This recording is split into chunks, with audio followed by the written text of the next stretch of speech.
Praise the Lord, hallelujah. പ്രിയപ്പെട്ട സഹോദരങ്ങളെ, വിശുദ്ധ മത്തായിയുടെ സുവിശേഷം 7-ാം അധ്യായം അതിന്റെ 1-ഉം 2-ഉം തിരുവചനങ്ങൾ. വചനം പറയാണ്, വിധിക്കപ്പെടാതിരിക്കാൻ നിങ്ങളും വിധിക്കരുത്. നിങ്ങൾ വിധിക്കുന്ന വിധി കൊണ്ട് തന്നെ നിങ്ങളും വിധിക്കപ്പെടും.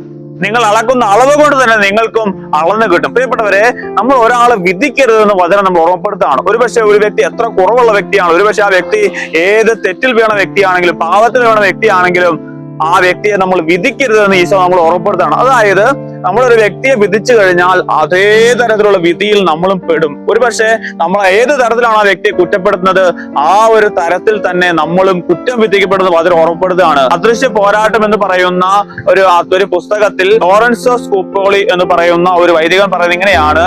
അതായത് നമ്മൾ ഒരു വ്യക്തിയെ വിധിച്ചു കഴിയുമ്പോൾ, കുറ്റപ്പെടുത്തുമ്പോൾ, വിമർശിക്കുമ്പോൾ നമ്മളും അതേ രീതിയിലുള്ള ഒരു തെറ്റിൽ വീഴാൻ ദൈവം നമ്മൾ അനുവദിക്കുന്നതാണ് പറയുന്നത്. അതായത് നമ്മളും ആ വേദന മനസ്സിലാക്കാൻ വേണ്ടി, ആ വ്യക്തിയുടെ വേദന മനസ്സിലാക്കാൻ വേണ്ടി നമ്മളും അതേ തെറ്റിൽ വീഴാൻ ദൈവം അനുവദിക്കുന്ന ആ ഒരു വൈദികൻ പറയാണ്. അതുകൊണ്ട് പ്രിയപ്പെട്ടവരെ, നമ്മൾ മറ്റുള്ളവരെ വിധിക്കരുത് എന്ന് മറ്റുള്ളവർക്ക് വേണ്ടി പ്രാർത്ഥിക്കണം വചനം നമ്മൾ ഉറപ്പെടുത്താം. ദൈവം നമ്മൾ എല്ലാവരെയും സമൃദ്ധമായി അനുഗ്രഹിക്കട്ടെ, ഇപ്പോഴും എപ്പോഴും എന്നേക്കും. ആമേൻ.